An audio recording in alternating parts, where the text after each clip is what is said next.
Good evening, YouTube. You guys are watching another segment of the TheCaliEffect. Today we are doing the top 5 underrated decks post-Maximum Crisis. Now I know you guys are probably wondering, TheCaliEffect, why are we having a box opening? Well, if you guys want to see the TheCaliEffect's box openings, we have 42 cases? 42 boxes? We have 42 boxes of Maximum Crisis for sale, and we're going to be opening 3 on our Facebook page. So if you guys want to see something like that, go ahead and like the Facebook page. Most importantly, those other 39 boxes are for sale, so be sure to message TheCaliEffect and all affiliates for available inquiries. Well, with that being said, let's get to you the top 5 underrated decks post-Maximum Crisis.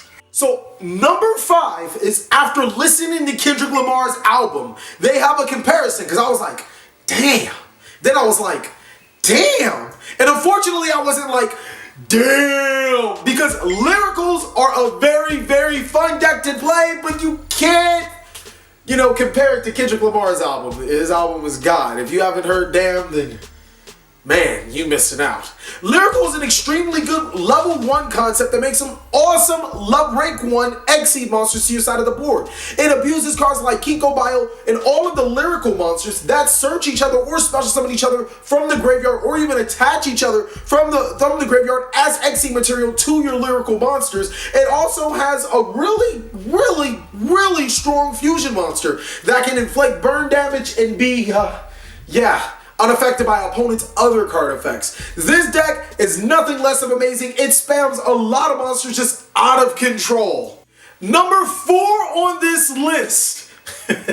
Okay, literally, this it inspired probably the most funniest thing in my head just right now. Okay, now, if you guys ever seen the Boondocks, and the guy's like, now, I know who you are, Chris Handsome, but I like to call you Chris Handsome.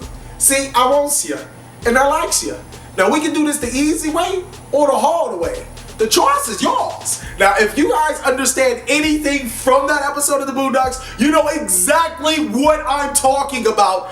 Predaplants, because they're predators and they're plants. Who comes up with these stupid names? Legitimately, it's a plant that's a predator. What are you doing? You literally legitimately walking down, your concrete house or your concrete city, and next thing you know, a plant just rushes by in the backwoods of the wind, and you're kind of like, you're looking for it, and then it goes through another one, and then you're just like still looking, and then one just eats you up. Like, seriously, a plant?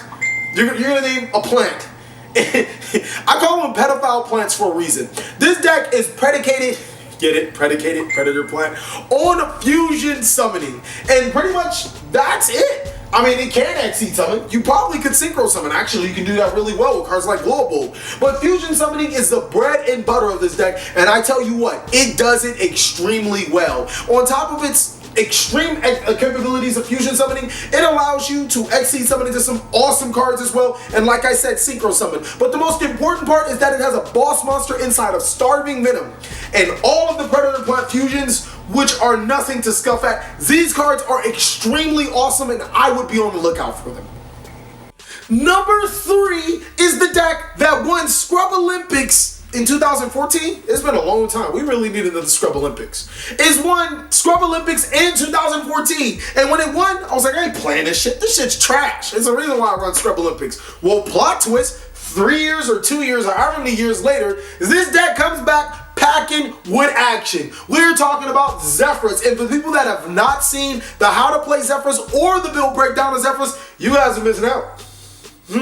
Zephras is an extremely good deck, and I think the best quantity that Zephra does have about it, quality, not quantity, is that it literally is a 1-card pendulum scale. We haven't had that since Performapal Monkey Board. Zephroth being the easiest way to set up pendulum scales since sliced bread. Yes, he's a 5 scale, but once you put him in the scale, he's an any scale. He's a 1 or a 7. Hey, you can have it either way. And if you're playing Zephras, then the more the merrier, because Zephra just gets a little bit more crazy.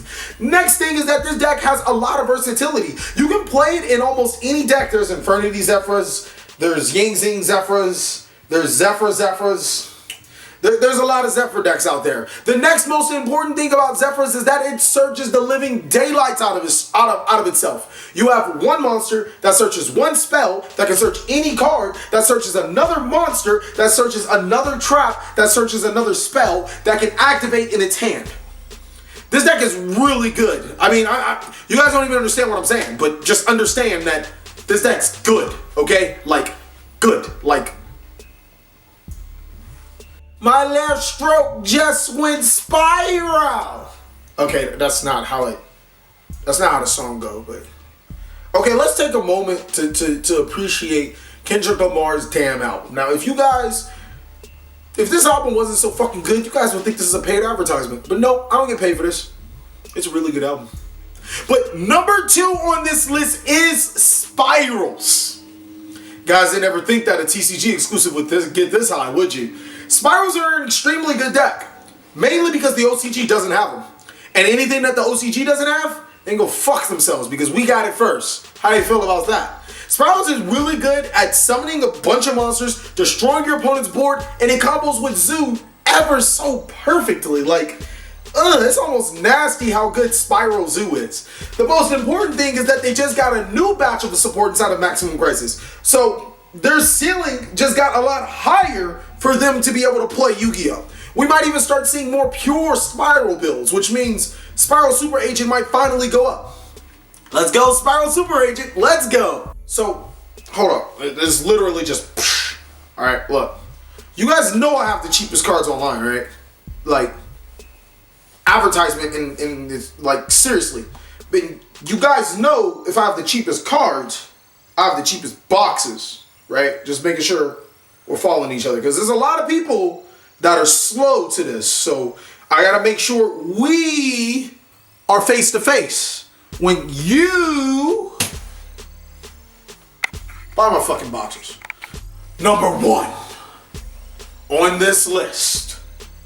It's been the butt of jokes since the Dark Illusions. This deck has not been you guys' favorite deck. This deck, for the most part, has been the deck that you guys have laughed at. Oh, it's a flip effect monster. Did I already give it up? I said it's a flip effect.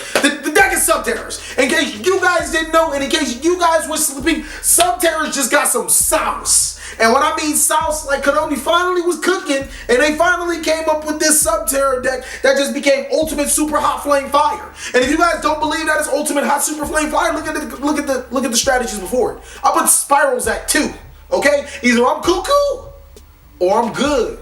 Or I'm smart, I'm a revolutionary, I'm a visionist, I can tell the future. I can tell you that Subterrors will have 16 of the 32 spots in the next YCS, and you guys need to get it right now. Now I'm going to tell you a big reason why Subterrors won't have that many spots. Hell, I'll be happy if they have 1 spot. Hell, I'll be happy if they were at table 500 in a 300-man tournament. But this deck is still fucking good, alright?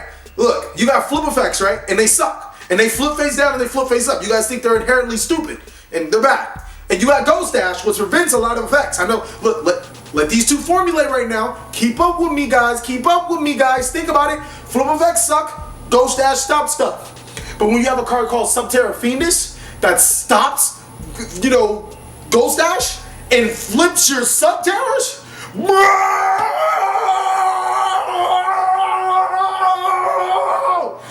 you need to be playing that deck.